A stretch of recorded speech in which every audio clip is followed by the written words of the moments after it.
আজি আমাৰ ননদৰ ঘৰত বিয়া আমি তিনিগৰাকী জা-জালি ওলাইছোঁ দেই এয়া আমাৰ মাজুগৰাকী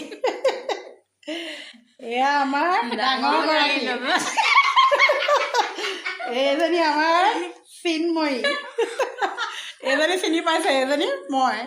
আমি এতিয়া তিনিগৰাকী জামুগুৰিত বিয়া খাবলৈ ওলাইছোঁ দেই